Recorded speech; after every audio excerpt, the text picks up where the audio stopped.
Well, it's something to do with MongoDB subdocuments and reactivity. Mongo? It's called Mongo. Oh man, I was an Asda, right? And the kid with the cerebral palsy. Mongo tonight. Well, Mongo is called MongoDB because it's like short for humongous. So they're giving it the name Mongo because it's for like large sets of data. Anyway, I went to a database conference and I've got a MongoDB T-shirt. It says Mongo on it. Yeah.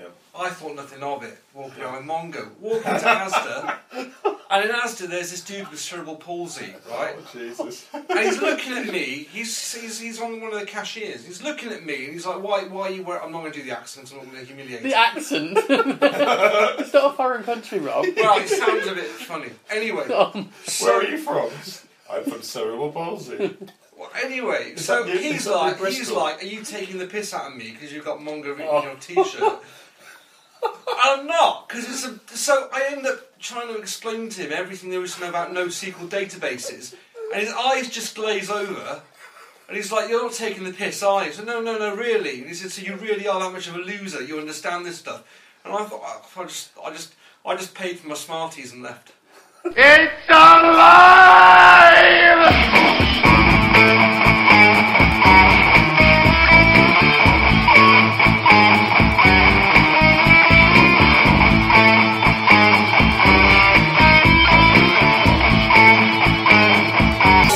Show this prehistoric bitch how we do things downtown. Welcome to Empire of Geek. And joining me today on the show is Catface Paul.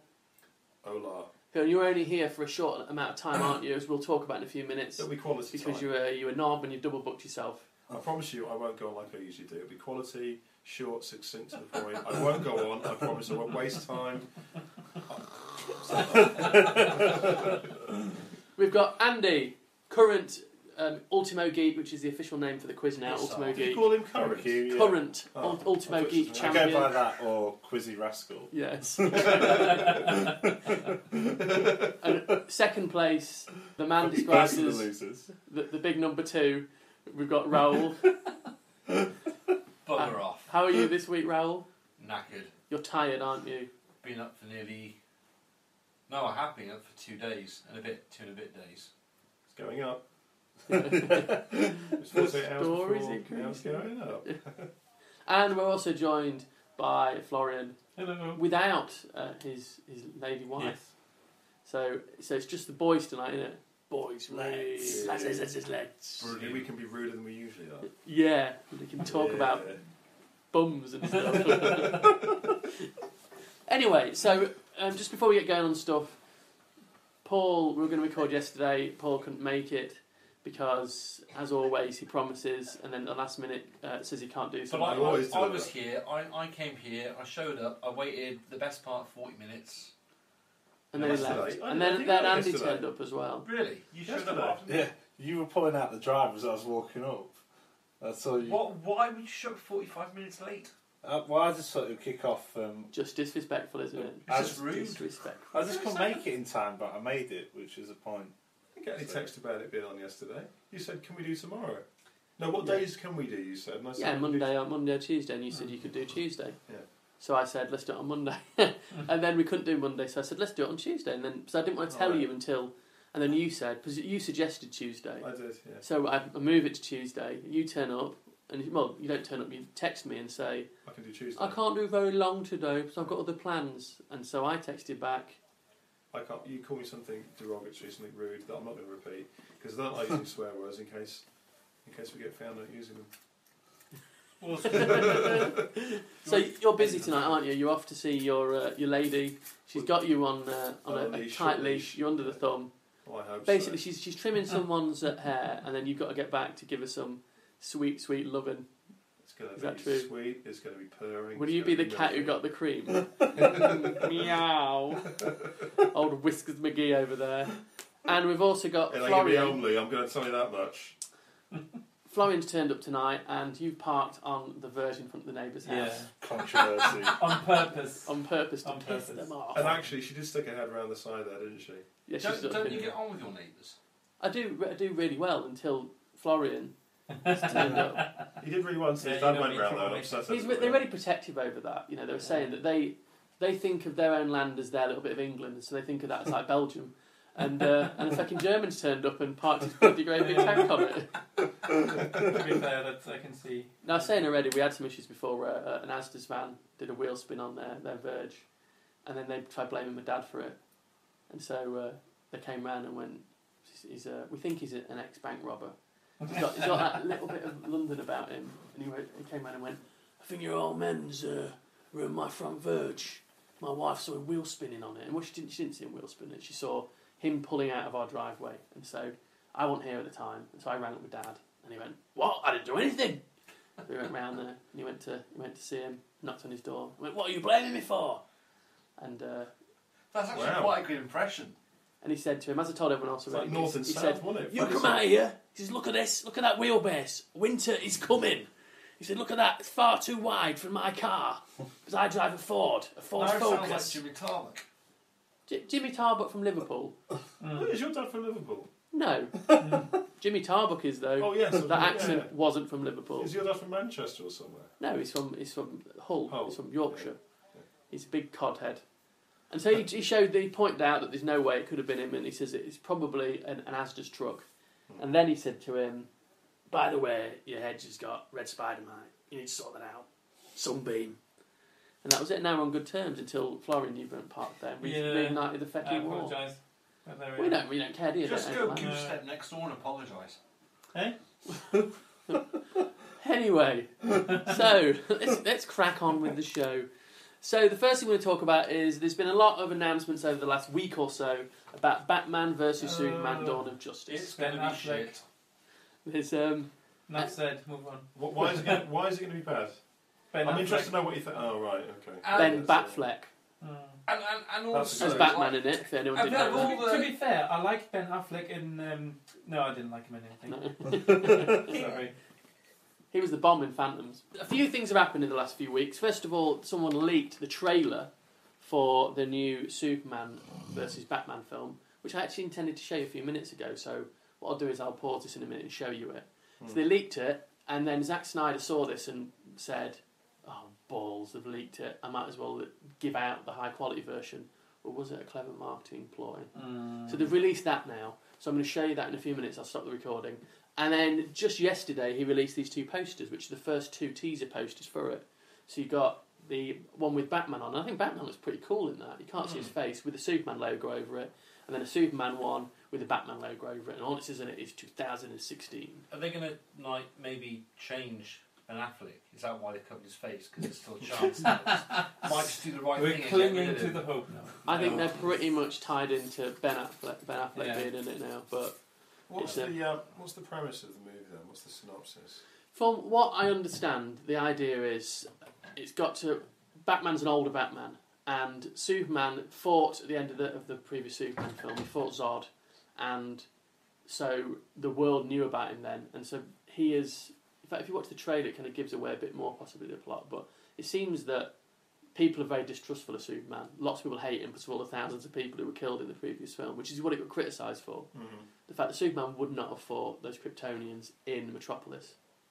And so it's some of the coming to terms with Superman, and Batman has seen Superman, and I think Batman sees him as a potential danger.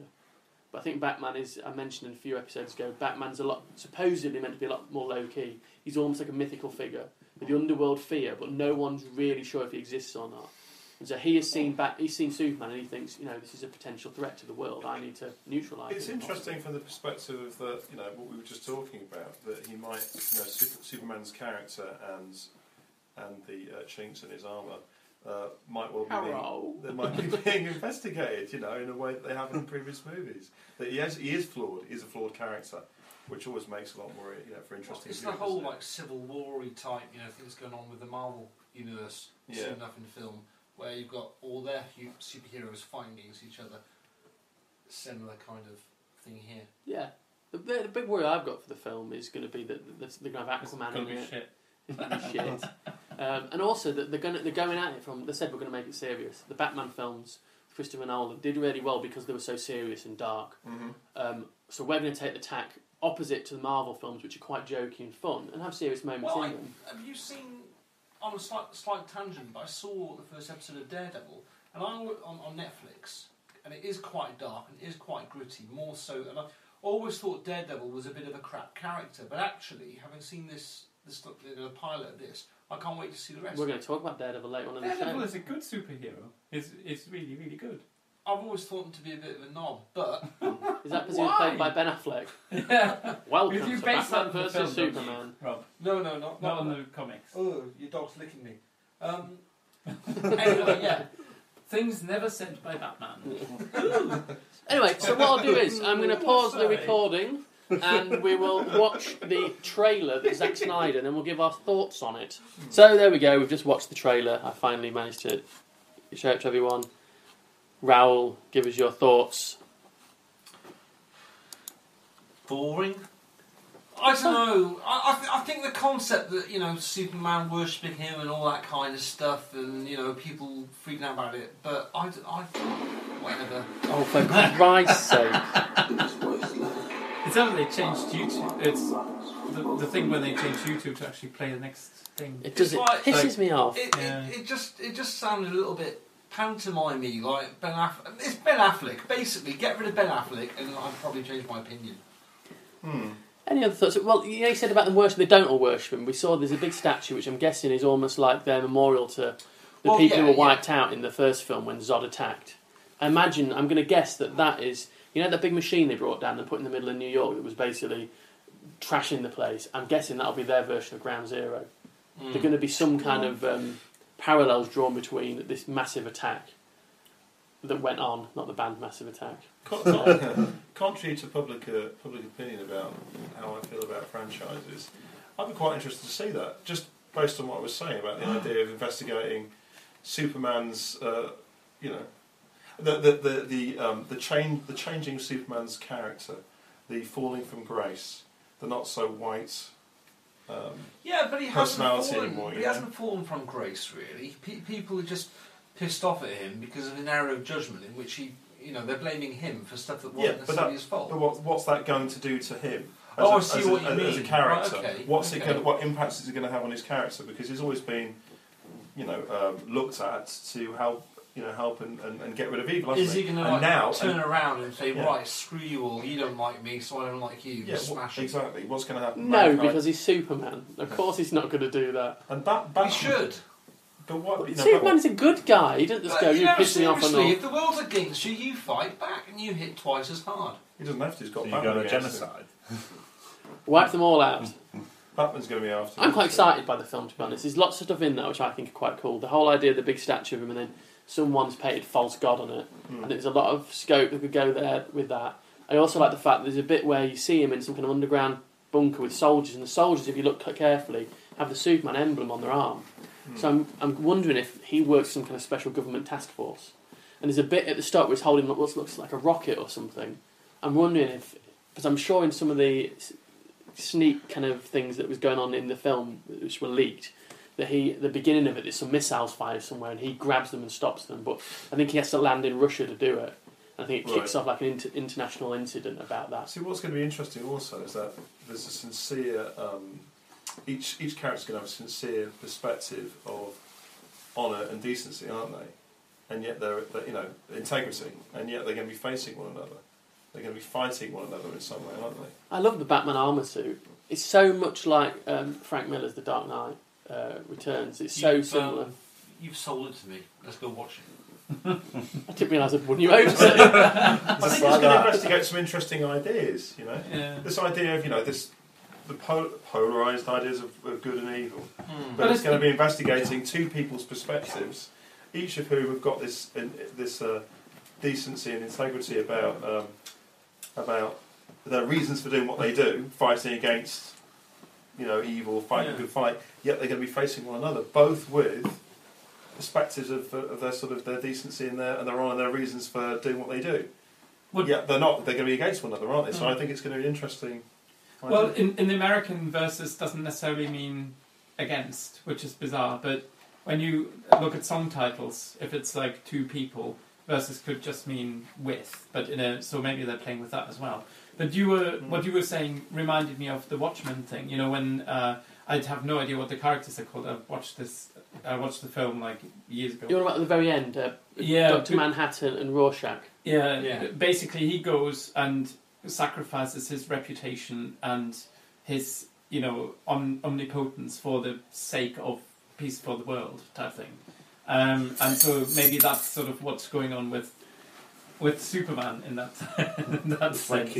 It's just that's one of the good scenes in the film where, and they said to Rorschach, if you don't talk about we don't want to spoil the end of spoiler. Ozymandias does it. He basically Dr. Manhattan. I might confuse the film with the comic book, but they've got similar-ish endings. In the comic book, Dr. Manhattan has to go away because he makes him out to be the villain. Yeah. And so he goes away for the sake of the fact that humanity will unite against. In the comic book, it's basically that he builds this massive, great big alien device. Apollo or something? The guy has sort of got a godlike name. The Ozymandias, the cleverest man in the world. Yeah. Ozymandias. I thought it was called Apollo. I don't know, but he basically instigates a sort of. It's a nuclear explosion in the film. In the comic and he makes book, it look like a it's massive monster who did it. Yeah. Yeah, he builds. I'm trying to think.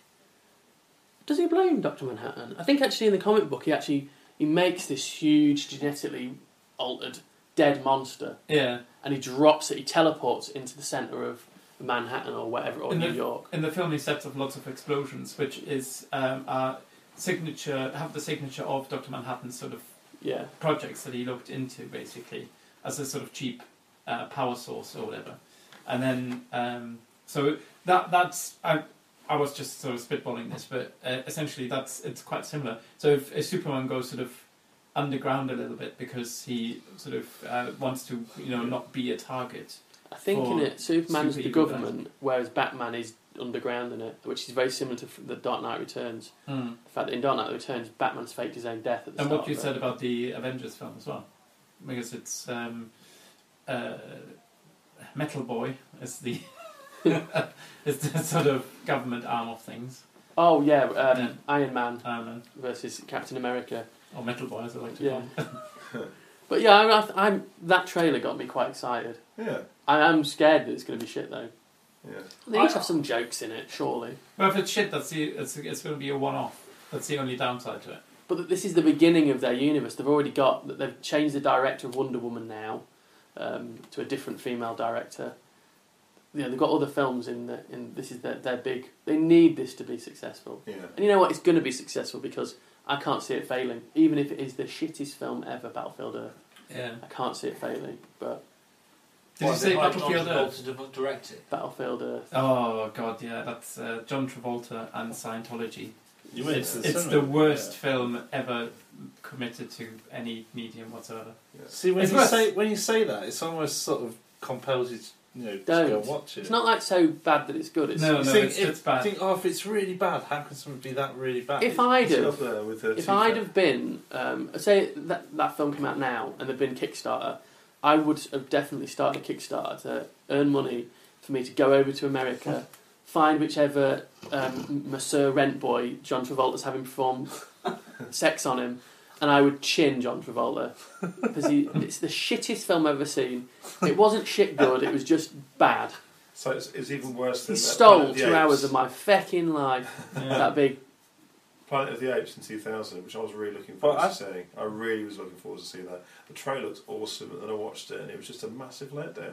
Yeah, but I watched that film as well, and yeah, it was a bit of a letdown. It was what happens when you give Tim Burton too much money, keep him on a restricted budget.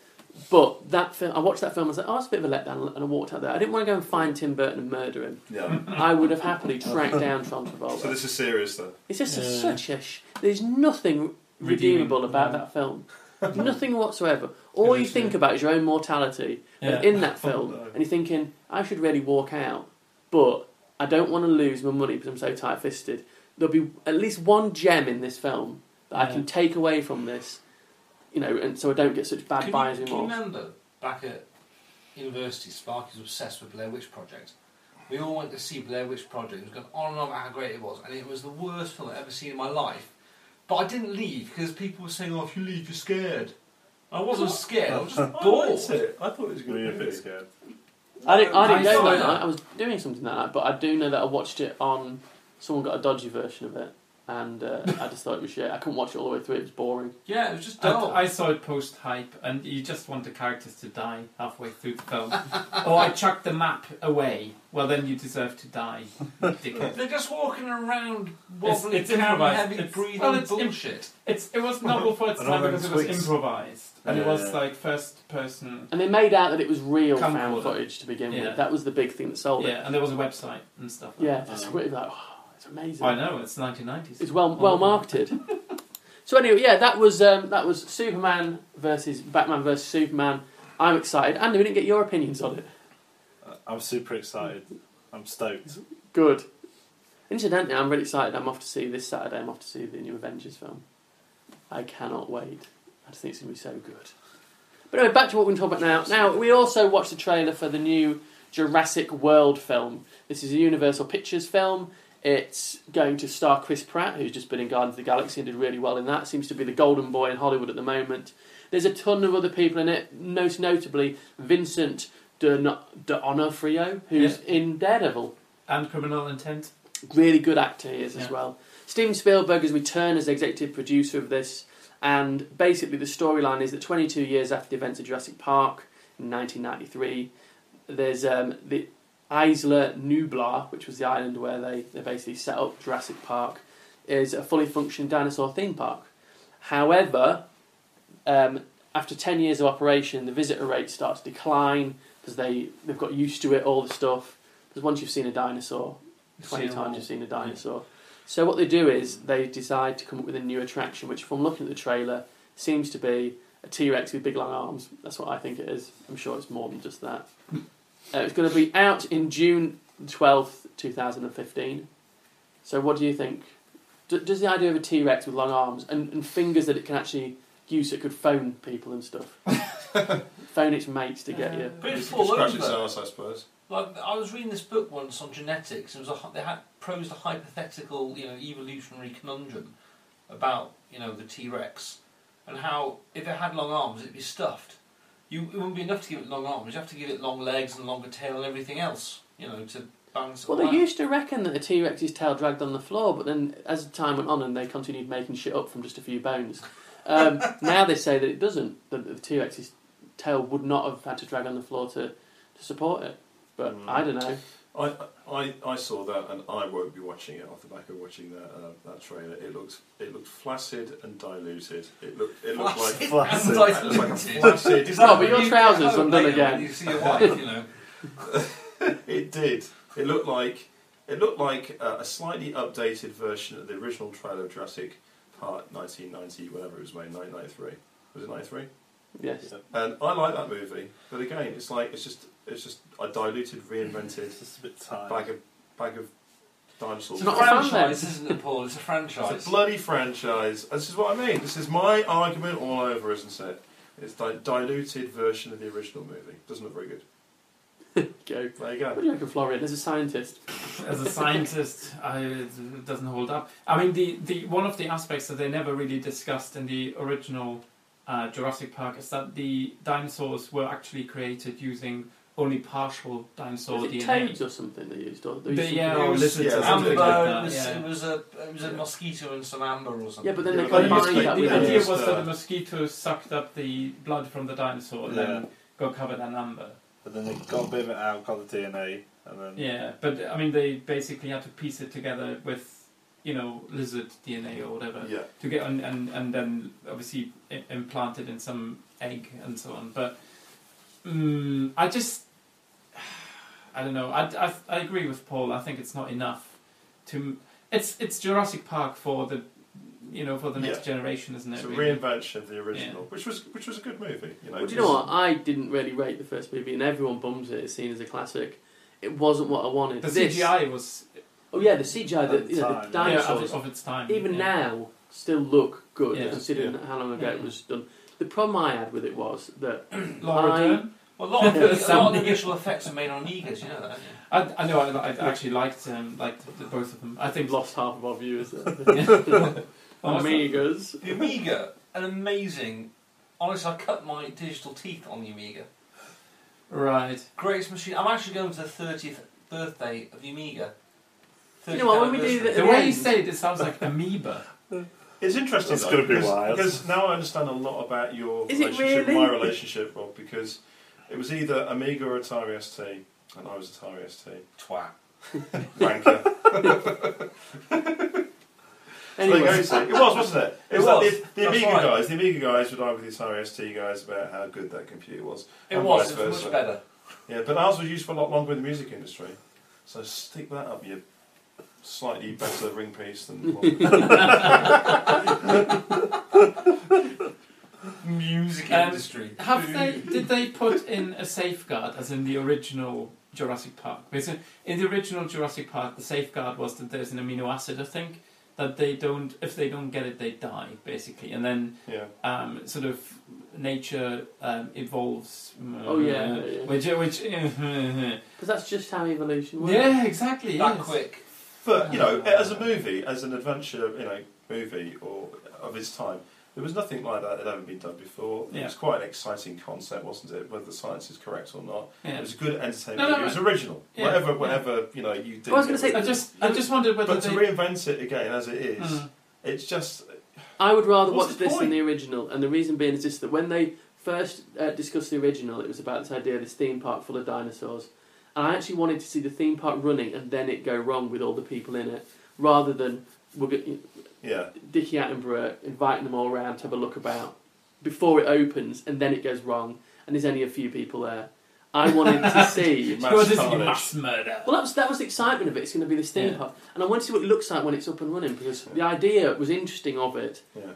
So you never really saw that, and you know what? It was so good, isn't it? You know what my favourite part of Jurassic Park, the original? The end credits. No, it's the discussion in the cinema. You know when they show the movie, and it's like Jeff Goldblum for once actually doing something quite well, playing himself, obviously, but and they have this philosophical discussion, and the people who should be against opening the theme park are actually in favour of it, and the people who should be for it because they're scientists and curious and so are actually against it, and that's and I think that's quite good. No, the reason I ask about the flaw in the dinosaurs is because in the original it's a bit like Aliens. They know they've got this alien which can shred anything, and they send Marines in like underwear with a carving knife, and a dessert spoon. And I just wondered whether here they are doing the same sort of thing rather than actually having developed some sort of proper safeguard. They just give them guns, the good old guns, which actually don't work. Well, they look like pop guns in the trade, didn't they? Yeah. You're not going to kill anything with that. What would you use against a dinosaur, though? Right. So if you had to fight a dinosaur, what would you use? Well, you'd think about that very carefully before you feckin' populated an island or a theme park with a horde of them. I'd have a big, fully armoured robot suit. And what I never understood, like bringing Iron Man in, I've like some weird crossover. What I never understood was the long asked for Jurassic Park Iron Man crossover film. actually, why not? Pterodactyls, right? They fly, don't they? Yes. How do they stop them from leaving the island? I think that'd be insane. Well, you see it in the trailer, there's a big dome. Dome, and then something happens to blow a big hole in it and they all fly out. And then they start going all over the shop. Actually, what I want to see is Jurassic Park 100 years later, where they've really gone on and populated seeded themselves all over the place. And I'm sure in the books that happens quickly. At the end of the books. I'm sure one of the flying ones gets a pterodactyl. The danger is that you get a new version of Age of the Dragon or whatever it was called. Fire. Oh yeah, it was with Christian Bale. Oh yeah. It's like the Reign of Fire. A Reign of Fire, yeah. And it's like there's a guy who comes up to the castle and says, "We're going to London to fight the dragons," and Christian Bale says, "Oh, it's all pointless." Matthew McConaughey. Yeah. As he comes back and said, having lost all of his army, basically, he comes back and says, "You were right." That's it. It's like bloody hell. You ass. What were you going to say there, Andy? No, I thought Paul Walker was in that one as well. That Reign of whatever that dragon one. He might be, but I know. I'm pretty sure. I wasn't paying attention that much. No, I was just trying to remember. Matthew McConaughey is in it though, and Christian Bale's in it. I'm sure. Christian Bale in it. Yeah. He's the guy in the castle. Okay, Google. Have you got an Android? Well, yeah, I've got a Samsung. Good man. Anyway, but the next thing we want to talk about is, we mentioned this last week, and probably mention it again, is Star Wars Rogue One. And I think, was I talking about the fact that I want to see a... Oh no, this was in relation to Star Trek Axanar, the idea of me wanting to see a war film version of Star Trek. Well, apparently Star Wars Rogue One is going to be a war film. That's the describe it. It's going to be more like a war film. Because originally it's going to be a heist movie, and when I think heist movie, I think shit. It just makes me think of someone like a film with Danny DeVito and possibly John Travolta and some capers in. But no, this isn't going to be like this. It's going to be directed by Gareth Edwards, who previously did Monsters and Godzilla, so it's going to be big, and it's going to feature them stealing the plans for the Death Star, Rogue One, in it. And the actual full name of it's now going to be called, instead of just Star Wars Rogue One, they thought, we need to have something a bit more memorable, so it's going to be called Star Wars Anthology. Where is it? I've put the proper name for it now. It's something like Star Wars Anthology Rogue One. Some shit like, or Star... Yeah. So they're giving it a crappy name. But there's going to be lots of these anthology films which are going to be set in between, for example... this one is going to sit between Revenge of the Sith and A New Hope. Oh, well, they're doing ones in between now. As well, yeah. They talk about a young Han Solo film as well. Milking the cow, aren't they? They've bought the rights and they're thinking, how can we squeeze? Disney are thinking... The plan is there will be a Star Wars film every year. F word, Rob. As well as there'll be a Marvel film every year as well. Because Disney will be making a... The thing is, they consistently, like with Marvel, they bring out good films. Well, it's because so far, Black Man comes out. I've got a mate. He used to direct pop videos for Alan Kim and Wham in the 80s, right? And he went off to Hollywood to become a script doctor. If you're keeping note at home, listeners, this is one of Rob's friends. This is friend number 4,507. Continue. His name was Julian, and he went off to Hollywood. There we go. I've got my Skype. Just fucking tell us the story. So he went off to Hollywood. Justification. Went off to Hollywood. You can ring my mum. Became a script... She's alone. But went off to Hollywood, became a script doctor, and anyway, did all this stuff, and then eventually came back to this country and tried to get some independent films started over here, because the problem is that all movies now, all that Hollywood wants to produce is, I'm going to use the word, Paul's favourite word, matter, designed for 14-year-old boys. So the output, the combined output, is basically targeting young, 14-year-old boys. Can I just ask, during the entire conversation, obviously viewers, you're not going to know this because you can't, listeners, because you can I imagine it in the head they're viewing what we all look like. Rob, you've just directed that entire conversation at me. You haven't looked at anybody else around the room. Why are you just directing at me? He's beating you with your music thingy now. He did some films for Mel and Kim. I don't know him. I never met him. I didn't meet him through any of my posh family friends or anything like that. It's because I'm sat. Why direct that at me? I wasn't directing that at you. I'm just sat this way. I was leaning on the sofa. I think there's some hidden reason. Yes, anyway, moving swiftly on. Moving on from your personal dislike of each other. The one thing I've noticed about that will have a war movie feel to it. Yeah. That always rings like a slight warning bell in my mind, because like low budget, no starships. It'll be down on some planet. Oh yeah, that would be shit if they did that. Going through some... They did actually say there's not going to be that much in space, which Rogue One should be about them flying around in their spaceship. But that's what Return of the Star Jedi Wars was is my about, favourite movie, though. flying around in space. Return of the Jedi was my favourite movie. There's not all that much fighting up in space, is there? It's all down on the planet. Well, how come? Muppets in space. Hang on. If this is set in the middle, not way after, how come Harrison Ford, Han Solo, is in it and he's looking ancient? He's not. This is a different film. This is another movie. This is Raoul. This is This Star Wars: The Force Awakens, and then this is one of what they've now called these anthology films. I'm getting confused between the ones. This is part of basically the franchise, to use one of Paul's bollocksy terms, in that they're going to bring out a Star Wars film every year. So there'll be the main films, and then in between them there'll be these smaller films which feature, like one will be about Boba Fett. So they're playing around with the timeline, then you'll be jumping back and forth. Well, they've already played around with it, and all the extended universe stuff, which I used to love, is now gone because of these new films they're bringing out. Oh, right. Yeah, there was a whole load of years' work. Yeah, there were tons of books, millions of books. Grand Admiral Thrawn and stuff like that. Is that all being dismantled now? Yes, it's gone. It's gone completely. What? How can they do that? because we've got to think, if you are J.J. Abrams and you're making the new Star Wars films, if he shackles himself to all the books that came out after Star Wars, which are set after it, it's going to limit him quite a lot. Yeah. You've got a whole thing with the Vuzon Vong, which are this strange plant-like alien race which invades the galaxy and stuff like that. And like I said, you've got Grand Admiral Thrawn, who is that the one where they fight them using weed killer? Yeah. He's a bit of Roundup. Basically, they're immune to Jedi powers. That's one of their powers. So they almost take over the whole of the planet, and they get Coruscant and they turn it into almost like a jungle planet, almost in the books.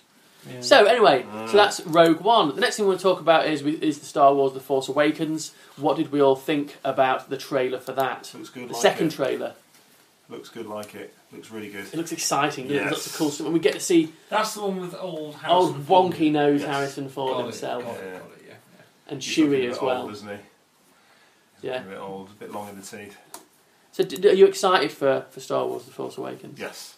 I'm Yeah, so so- excited. It hurts me just a little bit. I'm excited Little also wee. because if most of the original Right. cast are in that movie, I just want to see how badly they've aged. And we know what Harrison Ford's aged because he's always been on the scene. They've But got better at acting though.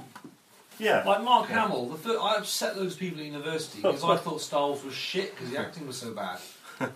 I've not seen Mark Hamill. That wasn't why you upset people at university. There was a myriad of reasons. Let's not just refine it down to one of the many reasons why everyone hated you. Hated me. Mainly it was your pastry shoes. That was the big issue.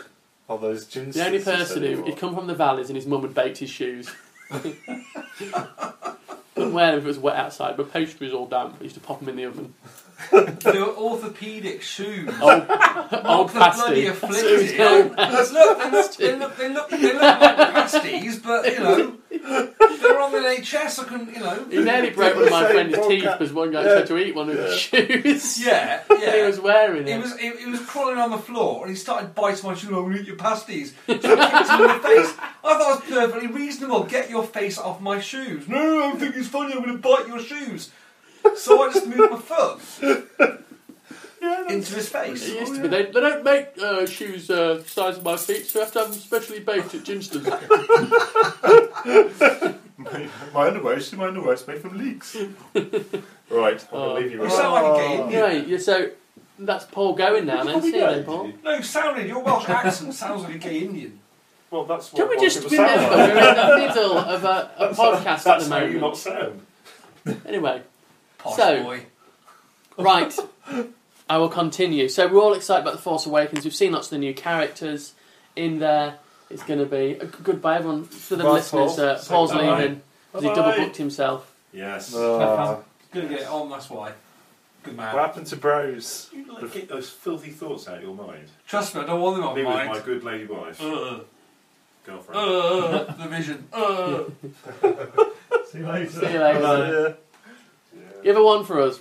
Anyway. So yeah, Star Wars Force Awakens, I'm excited about that. You excited for it, Tori? Yeah, I mean, inevitably I'm going to end up watching I'll it all. wait till it comes out. Yeah. No, it's just it's one of these things. I'm hoping that they will just keep up the quality a little bit. I remember being excited for The Phantom Menace. I just remember thinking, Yeah. I can't wait to see it. It's sort of the time to quote Sheldon, really, isn't it? I want George Lucas to disappoint me or Walt Disney in this case, to disappoint me in the order that they intended. But there's actually going to be much of an order to this, right? Because you can watch them out of sequence, people, because they're standalone. I always make the point as well that even when the films everyone hates, Phantom Menace and all that some I didn't Star actually Wars hate it that is much. better. Than, Yeah. I liked the Attack of the Clones. I enjoyed that film. Yeah. Revenge of the Sith. I enjoyed that. Although you meant to say you hate all of them. Mm. Phantom Menace, when I watched it, there were some elements that I really liked. I liked the idea of more Jedi fighting. Jar Darth Jar Binks Darth Maul was, is Jar not cool. Jar Jar Binks was just. Yeah, he's an annoying What kid. was it for? Children. That's George Lucas' whole problem. Well, He that started Jamaican doing stuff guy. for his kids, not so much for his own. Yeah, that Jamaican. And also, there's a lot of stuff in it that was very racist. Like, clearly the bad guys are Japanese. Yeah. Yeah. So it's, Lord Sidious, thank you for greeting us with your presents. You know, the sad thing is that never occurred to me. Yeah, you watch Yeah. it. It's, Anyway, so your Star Wars. German, aren't you? I mean, Yes, he is. You Thank you for reminding him. If you're going to say that I'm unable to detect racism, that's I don't know. That's probably a compliment. There we are. Anyway, so that's Star Wars: Force Awakens. Go see the new trailer now. It looks brilliant. It's going to be exciting. And in fact, Andy Serkis is in it, and he plays a character called Uber, apparently. Taxi driver, really? is he? Yes. Called... Blimey. No, Andy Serkis in it. Taxi driver? What? It's called... Never mind. Andy Serkis played Gollum in the. Yeah, I know. But he says called Uber. Oh, I still don't vaguely understand. remember something about.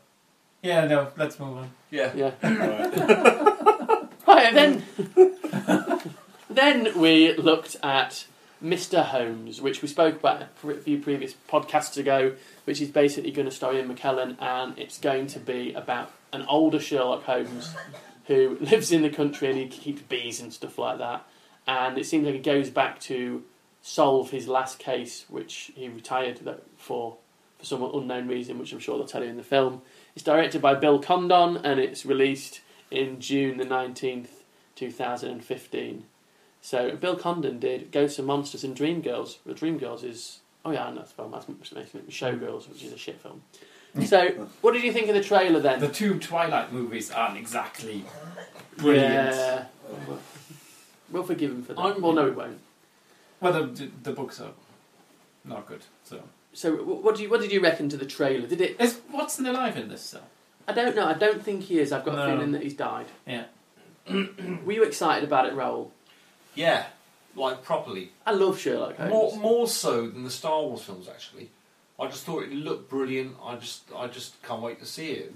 It looked incredibly well produced. The story's going to be amazing because it's Sherlock Holmes. It's got Ian McKellen in it, and he is awesome in like everything ever. So, can't wait. Is there going to be a crossover X-Men Sherlock Holmes. That would be awesome. Wolverine and Sherlock Holmes solving cases. It'd be cool. No, I think. Yeah, I'm hoping that the story is actually going to be clever. Yeah. Because that's what Holmes or Sherlock Holmes movies need, I think. I liked the bit in the trailer we saw, which said is the second one, is where it showed him in a cinema and he was watching. It must be one of Basil Rathbone's films, and kind of laughing at the representation. So obviously, in this world, Holmes is famous, and they've made films about him. And at the start, it talks about the fact that 221B Baker Street people visit it. Because he used to live there, and then he mentions the fact that Watson kind of was, told some lies when he wrote the story. Prone to a bit of embellishment. Yeah, I think it could be a really fun and interesting kind of film, and I like the character of Holmes.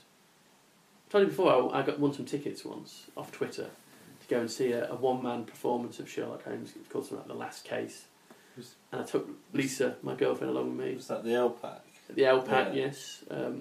It's a free plug for them there. Oh. So we went Did on you to like see win a it. free curry as well once from Twitter? I remember the Agra curry place, which is actually really bloody good, and I entered and you won the tickets. So I was really happy for you.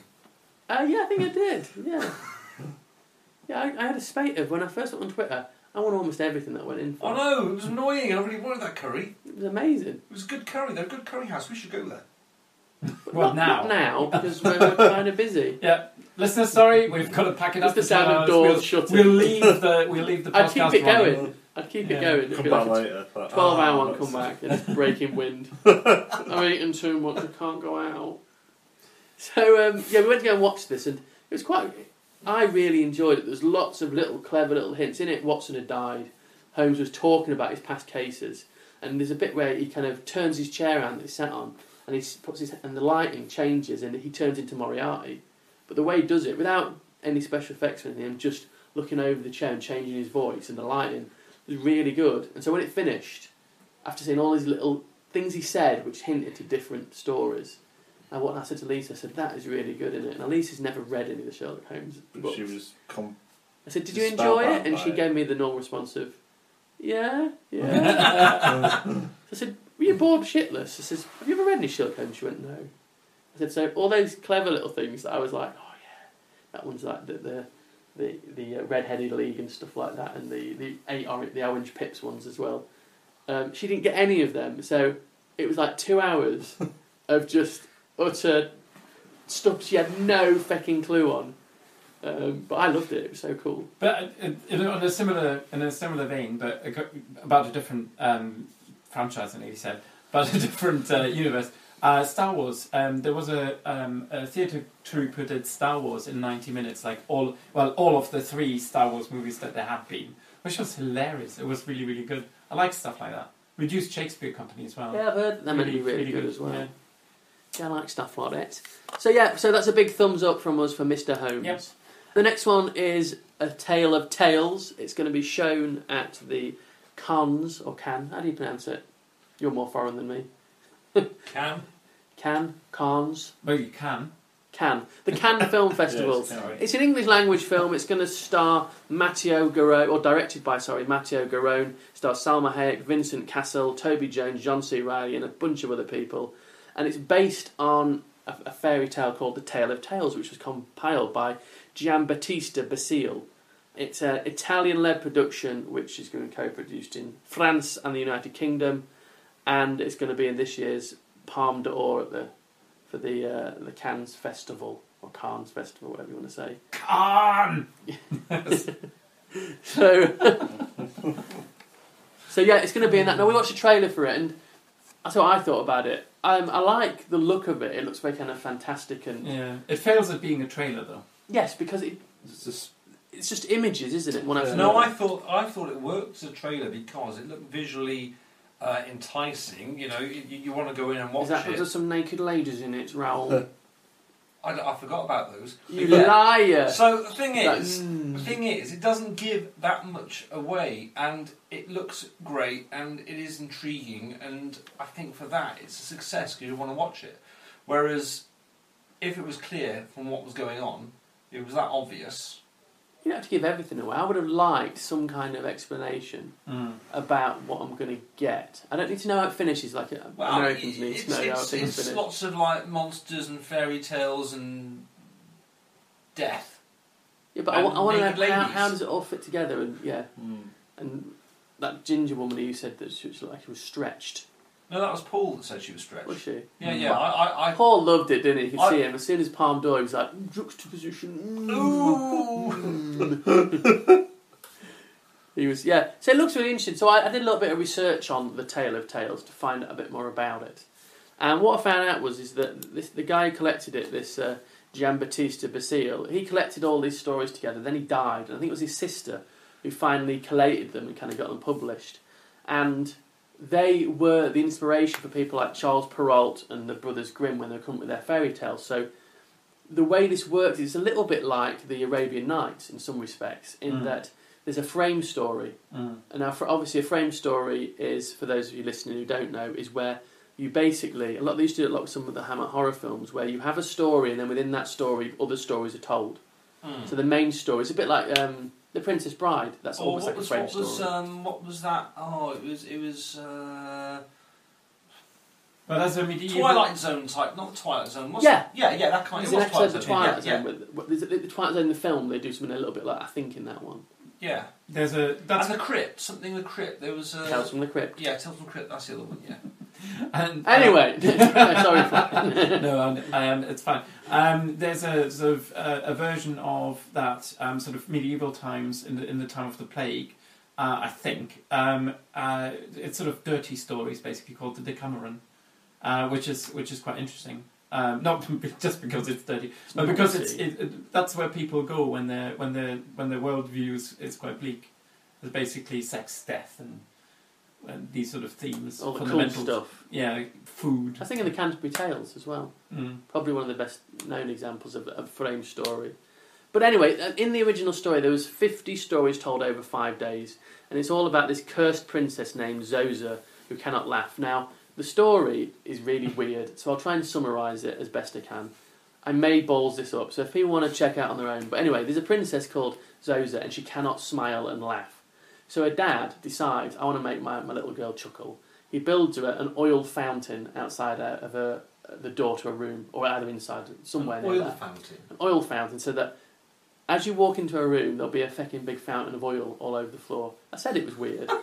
So people keep walking in and falling over, and eventually this old woman walks in with this jug of some sort. I don't know if she's getting oil or water, whatever. She falls over, she tries getting up again, she can't. She breaks the jug, and the princess starts laughing her tits off at it. Now the old woman isn't happy about this. So she then curses the princess and says, there's only one man in the world, which is a common theme in some fairy tales, there's only one man in the world who you will ever be able to fall in love with, your chosen partner. You have to find him within a certain amount of time, and you need to have filled up this jug with tears before that time. Again, it's a strange story. So did the princess then go on Match.com? She did. Looking for man with jug of tears. So she then, through fairies and magic, she basically tracks down this guy. I think she needs the jug of tears before he's interested in her. Because I know Andy's quite particular, aren't you? You won't date a woman until she brings you a jug of her own tears. It's, I don't ask for much in life, but... Just a jug of tears, that's all I want. And I suppose in the story she has this jug and it's almost full. And I think she falls asleep, and this slave girl gets the jug and then fills it up with tears, claims the guy, and then runs away with the prince. Whose tears are they? I mean, do they have to be her tears or anyone's tears? She just goes around collecting people's tears. Oh, that's bloody easy. If you're like a princess or it's something. for you, Rob. No, all I'm saying is, if you're a princess, you've got your like evil power and stuff. You could just grab some peasants and say, command them to cry. That's a lot of crying to fill a jug of tears. Crying this jug. Oh, yeah, but if you've got enough of them. Maybe she did that. Yeah. Again, I'm not hugely familiar with the story because it's absolutely batshit crazy. So the slave girl gets that, and the slave girl becomes like queen, and then a queen, not the band Queen. She turns into Freddie Mercury, and she becomes a queen, and she then gets pregnant. Yeah. And so in the story, Zoza tries to get back her prince, and these different women are brought in every night to tell stories, and she's one of them. And in the end, after all these different stories are told, and some of them are really familiar ones, which we know from fairy tales we have now, but she eventually, at the end of the story, she manages to prove that the prince or the king by now, who she was meant to marry, is meant for her, gets with him. I think she makes the slave girl drop the jug of tears in the shower or something like that. So what they do is the pregnant slave girl, they obviously bury her, still pregnant, up to her head, and then leave her, and she dies, still pregnant. Why do they do that to her? And then everyone lives happily ever after. Why do they do that to her? Medieval times mental, stories, they are quite... I mean, the original Brother Grimm stories are fantastically violent and disgusting. Don't take my version of that, because when I read it, I just thought, this is insane. But basically, the poor slave girl loses out to the princess and gets buried while still pregnant and dies. So it's like, 2050 United Kingdom, isn't it? I don't think we're burying slave girls anymore. No, the slave girl loses out to, Yes. To, anyway, great point. Great point, well put. Are you talking, is this some sort I thought Paul was still here, he's not simile here. for, like, Nick Clegg and David Cameron? Yeah. I don't know. So I quite like Nick Clegg. But he's been buried, hasn't he? Yeah. He's pregnant. Yeah. He's the slave girl to David Cameron's... The actual proper name, anyway, Princess. for the Teletales is the Pentameron. So, Yeah. I would actually just looking up for yourself, Pentameron, listeners. probably. Pentameron. Pentameron. Pentameron. Given that it's the Decameron, it's probably... The Decameron is Okay, a Google. collection. Yeah. How do you Oh, actually, say so it'll be 50 Marone? Is that over Penta. 10 nights? Yeah. So this is over 5 nights anyway. Yeah. So, we You learn. You see, we're learning now. we're all good. learning something. So I wanted to briefly talk about some new TV shows that have come out recently. I am going to need you on this, Raoul, because I know you've watched some of these. Now, first of all, Daredevil. I've watched the first episode of Daredevil, and it's feckin' ace. Have you got thought it Netflix? was brilliant. No. I Let's have. move on. Okay. Are you Don't press me on the psychically subject. tuned into? I watched it on a friend's Netflix. Oh, yeah, okay, fair enough. I really, really, really liked Wink, it. wink. Oh, I see. You watched it through the living room window while they were Yes. actually. Yeah, it was a peeping Yeah, Tom. that's it. Yes. Gotcha. So, you watched it. It's cool, isn't it? It is really good. Have you got Netflix? I have Netflix, yes. I thought... Wink, So wink. do I. Legitimately. As I said before, I've never really a fan of Daredevil. I always thought he was a bit just rubbish. But this, I really enjoyed. Not because there's a disability and you hate people with disabilities. I don't hate people with disabilities. You like anyone who's disabled.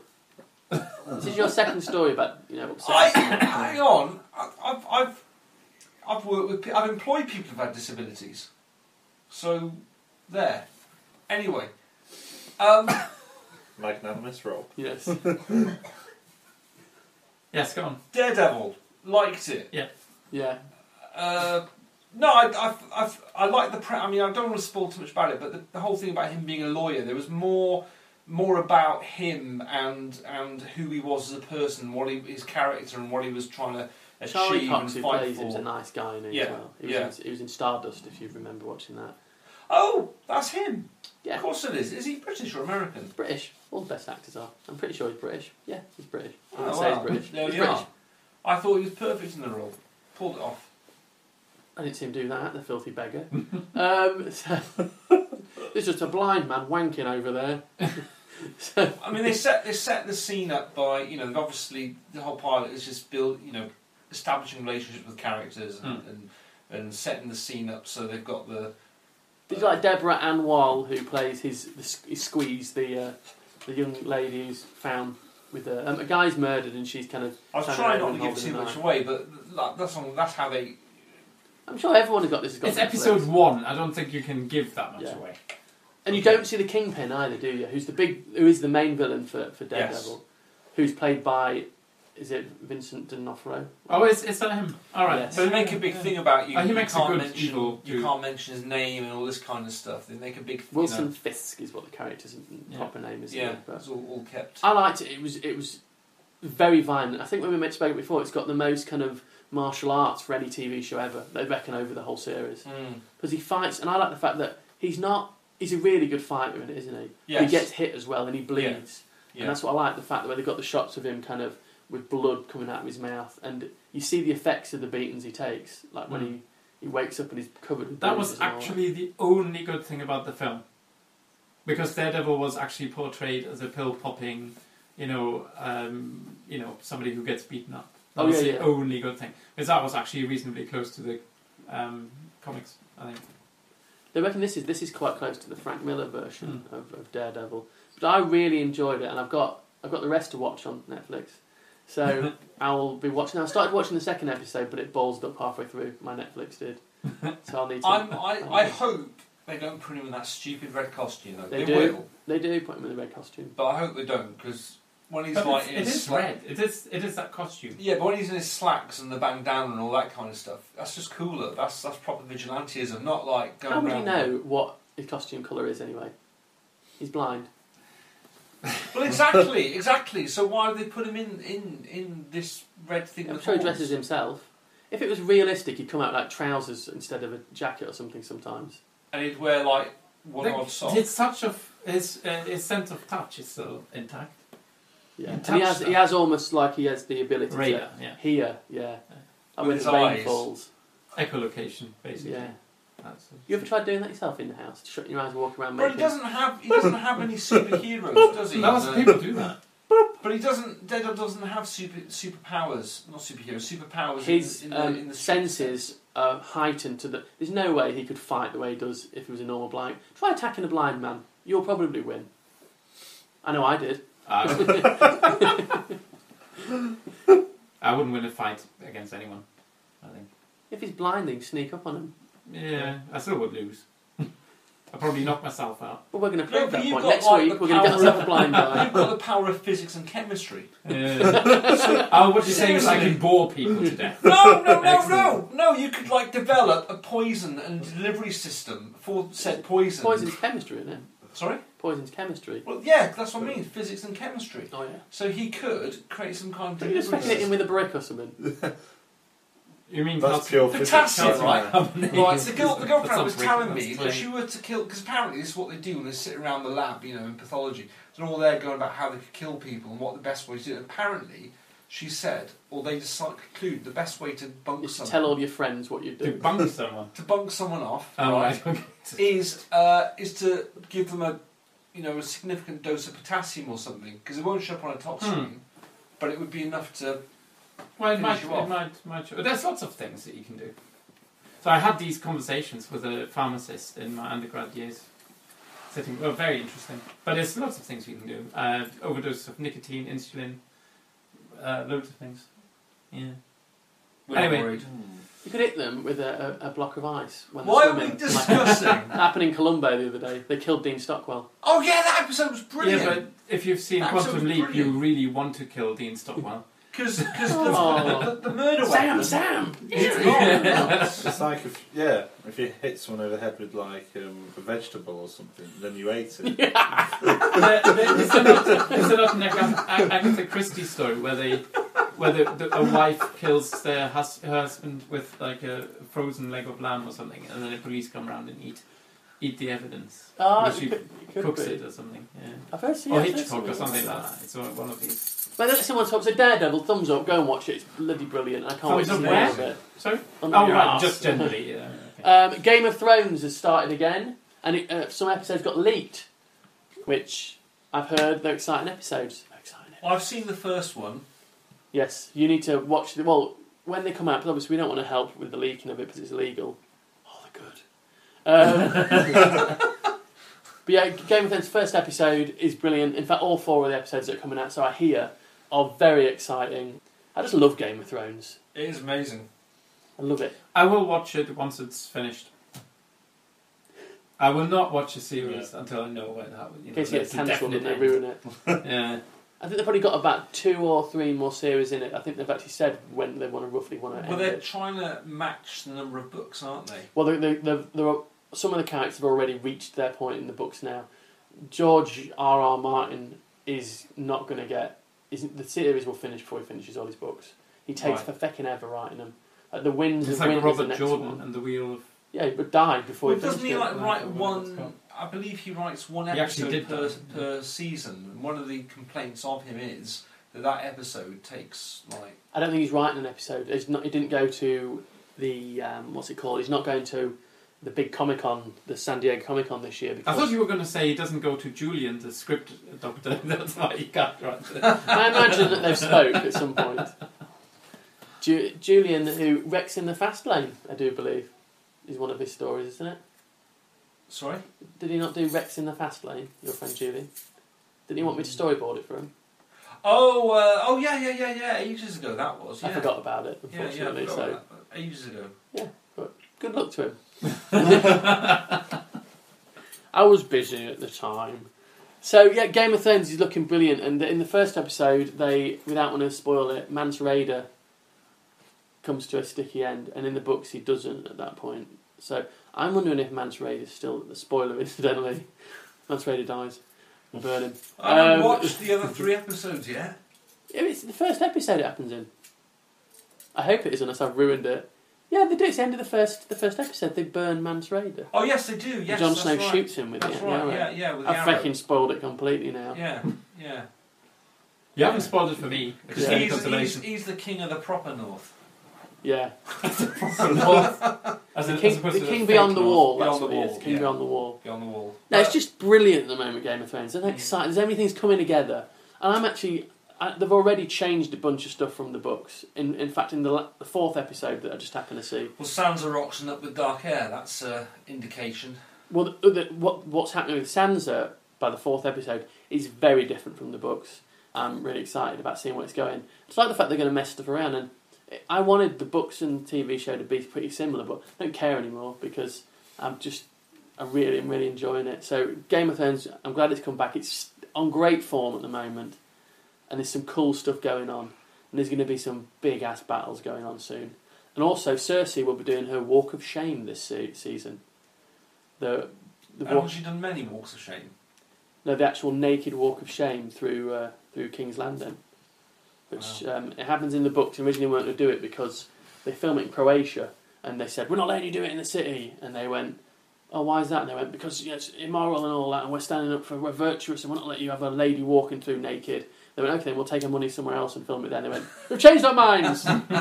There's nothing wrong anyway with it, as long as it's a proper woman and not like shaved to within 2 inches of her life. She is actually shaved. They say they cut her in the what book. a They shave her head. So she looks like a 12-year-old girl. I know. Brilliant. I don't know. No, I'm about downstairs. Well, that's what I mean. Typical It's Germans, always the innit? same. Does she hairy armpits? Have you seen any German porn? Incidentally, I haven't, but No, I haven't they're seen. certainly not shaved. I hear. Porn of the week with. No, but it's. You can tell your wife's on here. It's yeah. No, but I hope she listens to this. You'll be for maybe. But there's a serious bit of thing going on with that, because it's like normally the women that portray are they even powerful? I'm not sure. Cersei is very powerful. Although she's losing a lot of power and she's making some big decisions. Given that she has to walk through somewhere naked. She at one stage was probably the most powerful person in the realm. To a point, yeah. Because she's a woman, obviously, but she's very clever and manipulative. But anyway, you say not going for any stereotypes there. Then, if she's so powerful, why does she have to walk naked? Well, that is all explained. She's very desperate to hold on to power. She makes some very bad decisions and allows power to slip into some other hands, and I'm not seeing this yet in the episodes I've seen, but I know from the books and I know from stuff I've read on the different websites and stuff that they're going to go along with what happens in the book, where she's forced, but she's been boning a cousin as well as a brother. She shagged a brother, and she has to repent for that, and then she ends up having to have a trial by combat in the books. And I think in the books that's as far as they've got. And she chooses in the books Sir, what's his name?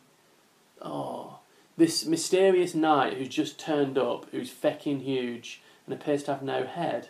They believe that he may be the body of the mountain, been reanimated as this super kind of so something strong. His name is. So you know the mountain. Yes. Who got poisoned and died. Yes. Yeah, this is a new character who's basically her new bodyguard, and he's going to represent us. Some people are saying, would it be ace if the Hound had survived, and if the Hound came back to fight the mountain? That's not going to happen, I don't think. But would that not be a cool life?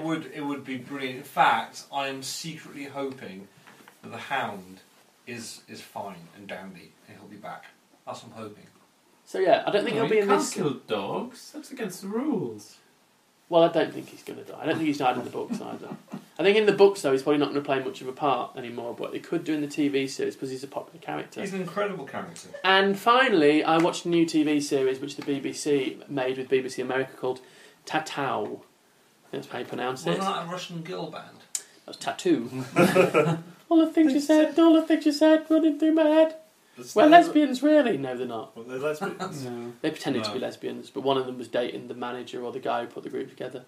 It was confusing because in the video they look like lesbians. There was some kissing and cuddling. Yeah, but that's... It was a cynical like attempt. sex has never been used to sell music. I'm so shocked. Band, aren't they? Yeah, shocked and dismayed. Now, you were a big fan of them, weren't you? Yeah. That whole kind of lipstick lesbian thing. That inspired your haircut. I'm sorry. So I watched this Tatau, and it was actually reasonably quite good. I was just bored, and I was in the bath, and I decided I had my iPad with me, so I thought I'd watch a bit of it. What was it on iPlayer then? Or? Yeah, I found it on iPad, and I didn't even realise it was out, to be honest. But the first episode happened the other day, and it's set in the Cook Islands, and it's these two guys who have gone kind of travelling to find themselves, two English guys. Because is it only on iPlayer this, or...? I don't know if it's been shown on the TV or because I've not seen any adverts. Yeah. I haven't seen anything. I've seen bits and bobs of adverts, on BBC Two. The first episode features them on the set in the Cook Islands. There's going to be 8 one-hour episodes of it, and in the first one, the two guys go there, and one of them you discover is a drug dealer, and he's left his mum in the shtuck at home because basically people want money off him, and he's kind of trying to get away from the shitstorm he's left. And the other one has split up with his girlfriend because they had a baby and the baby died. And it starts from the first episode with them trying this kind of tribal type drink, which gives them, makes them hallucinate. And while under the effects of it, the main character sees this woman dressed in red, who follows her, and she says, "Help me, help me, help me." The next day, he goes snorkeling and he says how real it was, and he sees her dead. chained up to the bottom of the ocean near this reef. And he's like, shit! And he goes back to go and get the police. And his mate says, don't mention it, let's just leave, don't mention it, because they'll start asking questions about us. The police turn up and the body ain't there. And then he discovers this Maori guy leads him to this shack, and he finds this picture of the girl, and it turns out that she is the daughter of this quite respected family on the island. And he gets to see them, and he's asking questions, and they say she's in Australia, she's at university there. And he's like, oh, I've killed her. And at the very end of the first episode, I was thinking, it's a bit he's killed her, he's seen her in visions and all that. At the end of the first episode, she turns up at the island, her brother is a bit of a douchebag, and he's like, oh, and she's walking away, and then he remembers that she has a tattoo in his visions of her. And as she's walking away, he realises that what he's seen hasn't happened yet. And so the series is him trying to stop her being murdered, even though he's seen it. And he's also getting visions of stuff. And at the end, actually, by the end of it, I was starting to be getting a bit hooked on it. It was quite a cool idea. Why wouldn't you just say, don't do this, you're going to get murdered? But you're like a fucking lunatic, Rob. That's why. Roll. He already looks like a loony by going to her dad and saying, I think she's dead, she's dead. It's a bit like Flash Forward. I hope they don't get themselves in the same mess as Flash Forward. I really was into Flash Forward. And then they sort of fucked it up, really. Is that one where he sits in that little thing and he gets blasted into the... everybody does. Yeah, there's an experiment and everybody gets a vision of the future, like 60s... no, even 60 seconds. Like 23 seconds or whatever of the future they see. And then, people... I'm thinking of the wrong thing, I think, now. Yeah, but it was... They basically... It had Dominic Moynihan in it from Lord of the Rings fame, and now he's doing some wildlife stuff. But... yeah, that was so... But you know what that reminds me of? It reminds me of a computer game called Far Cry. And in Far Cry, it's sort of a bit like that. Somebody travels to... Sorry? Yeah, I played Far Cry a bit. Is it the fourth one? The most recent one, where he goes to India. Oh, right, I don't think I played that one. Yeah. No. It's a bit like that. It's like, somebody getting visions and then going on a tour. Of course, there's a lot of killing in the computer game, but... I don't think it's. I like the way it says New Zealand's largest screen production company in your notes. That's a bit like saying New Zealand's biggest anything. Really, to be honest, it's a tiny country. It was actually co-produced by one of the guys who worked on Being Human, which I thought was quite cool as well. Yeah. So yeah, the UK or the American version of Being Human. I'm going to say the UK version. The American version was actually better. Because the cast didn't piss off halfway through. Oh, because Poldark was in Being Human, wasn't he? The guy who's in the new episode. That's right. They all left part way through, and that's when it went. I actually thought the second series, when like the devil and all that kind of stuff, that was a good plotline. I liked it, but it did feel quite disjointed. It did feel like, oh crap, we've lost the cast now. We've got to try and. They all became really successful, didn't they? Quite quickly. Like the guy who was the weird, which is George, was he? That's right. Yeah. Because he got loads of parts in different things and all that, and it kind of ruined it. But yeah, that is Tatau. I don't know if it's on actual TV. It might just be digital at the moment, and maybe they'll release it later on. But I'm sure I've seen it advertised. I'm going to guess it's on BBC Three. Yeah, is BBC Three now going? In fact, it says on my thing BBC Three. Yeah. Yeah. Yeah, they're talking about getting rid of BBC Three. Yeah. It's a shame. It's going to be online. Yeah. Only. That's not really that much of a problem, I suppose, is it? Digital, yeah. But. Yes, so, moving on from that, before we get on to the quiz, and incidentally, ladies and gents listening, we're splitting the show in two. So, basically, start of the week you'll get film and TV news, and later in the week you'll get the quiz and the comic book and the convention stuff. Because we're doing a Disney and milking the cow. Yeah, this is basically to try and get more listeners. Are you calling Stephen a cow? Are you going to milk him? Leave my udders alone, you dirty perv. So the last thing I want to talk about today, won't really be today, is I was just reading about The Abyss, because I love reading about any film that James Cameron's made, and about the fact that he's just a big wanker to everyone who works for him and everyone hates him, essentially. And The Abyss is a perfect example of that. I remember seeing it years ago, I think for a birthday party someone rented it out. And it was quite a cool film. I'm not a massive fan of submarine films. It's very long. Yes. For all it was. It's another one of because he goes for the epic, doesn't he, James Cameron and the stuff he does. He milks a cow, doesn't he? He does. That's my thing at the moment. You're obsessed. Suckling from the teat. Paul says matter, I say cow. Anyway, so Abyss. It stars Mary Elizabeth Mastrantonio, Ed Harris, and Michael Bain. Is it Bean? I thought it was Bean. Bain. Let's call the whole thing Michael Bean. Who obviously was in Aliens and stuff like that. Scarface. They're all in the film. Scarface 2. No. He was in Scarface. Mary Elizabeth Mastrantonio was in Scarface.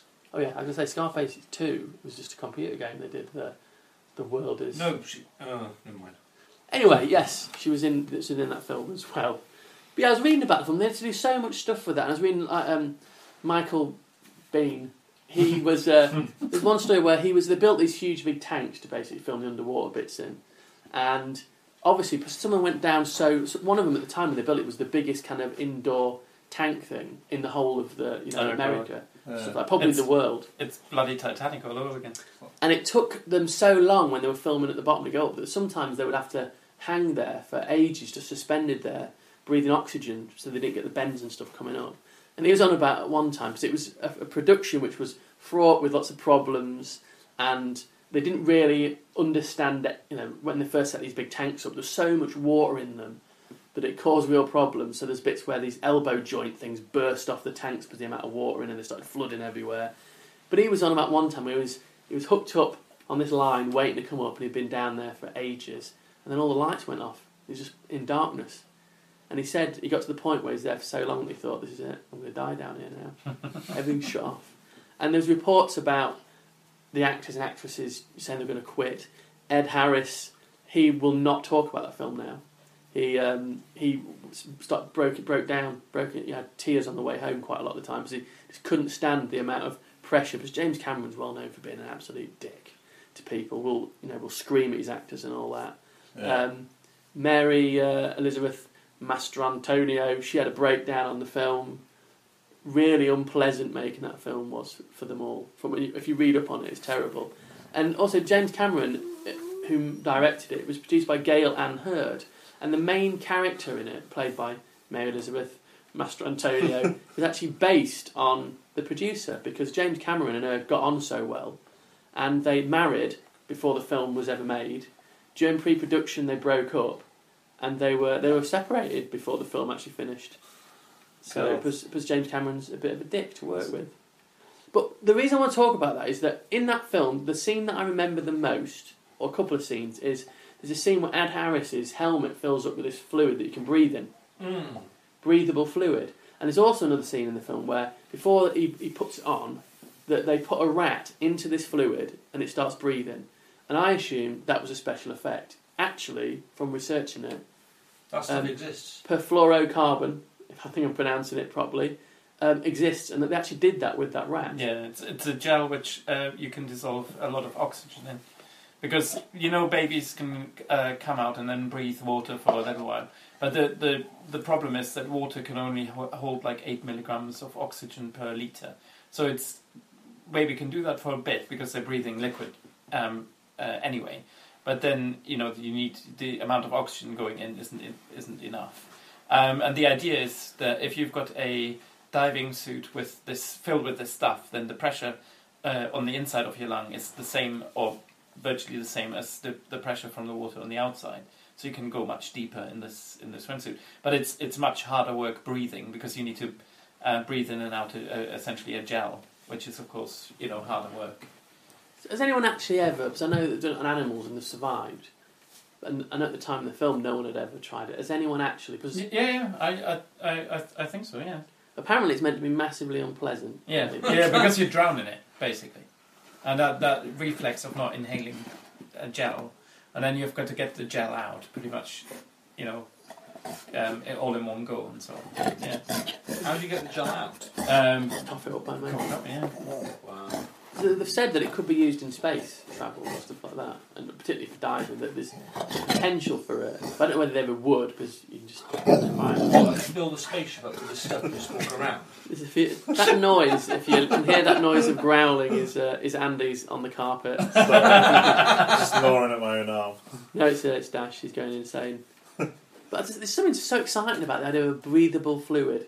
Yeah. And that's why I wanted to talk about it, because obviously I was interested in how terrible it was to be on that film. But just the idea of that thing being real. Yeah. But it's derived from the idea of babies doing it, essentially. And they breathe in amniotic fluid, obviously. I've heard stories about it being used for torture, in that they would put people in a box and they would pour in this stuff, not telling them, and that they would have then drowned on it. How would they get the information out of them? Like kind of waterboarding thing. I think obviously they take them out of it and say we're going to do it again. The idea that you could keep putting someone through something. Yeah. I don't know, it might just be like bullshit. The problem with torture is that's always fascinated me.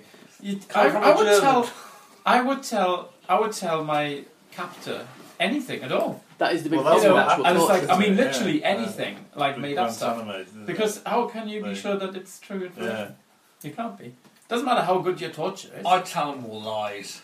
Well, that's the whole point, isn't it? That is what happens. That's why they've said torture needs to be more kind of getting them on your side rather than just hurting them. More psychological. Yeah. I suppose you could put them in an MRI scanner and then see whether you can determine truth. Send them on Jeremy Kyle.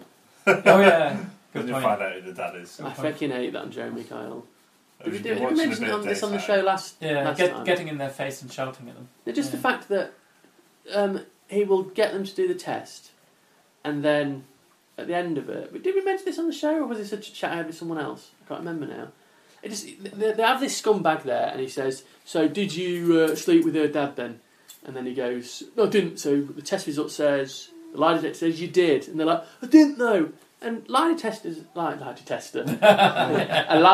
is not permissible in a UK court. No, because they can't be trusted. No, But yet, on Jeremy Kyle, he will stand there, that annoying knob, kind of ranting at someone saying, "Oh, so you're saying the test's wrong?" You know they get paid. Yes. You know each contestant, if you want to call them contestant, contender, whatever they are, each person that appears on the show, contenders ready. They're paid £1,000.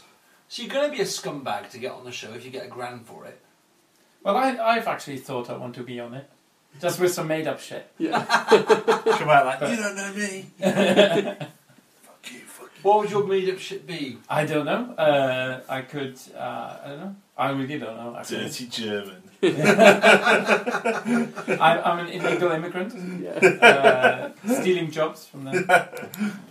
From the Workshire Brits. So anyway, that is the end of this week's... Well, today, I'm not used to the whole two-show thing. That's the end of today's episode of Yes, we're now going away and coming back. So we've all had a good time. Does that mean I'm going to have some sleep now then? No, because we're going to record the second show. We don't want to know that, though. Oh, right. Yeah. Let's not mention the fact that we're just doing this in one sitting again. There's a second show. Yeah, this is it. Yeah, it would have been twice as long. We haven't said goodbye yet. So anyway, it's goodbye from me, goodbye from Florian. Yeah, goodbye. Goodbye from Raoul. Goodbye. And goodbye from Andy. Goodbye.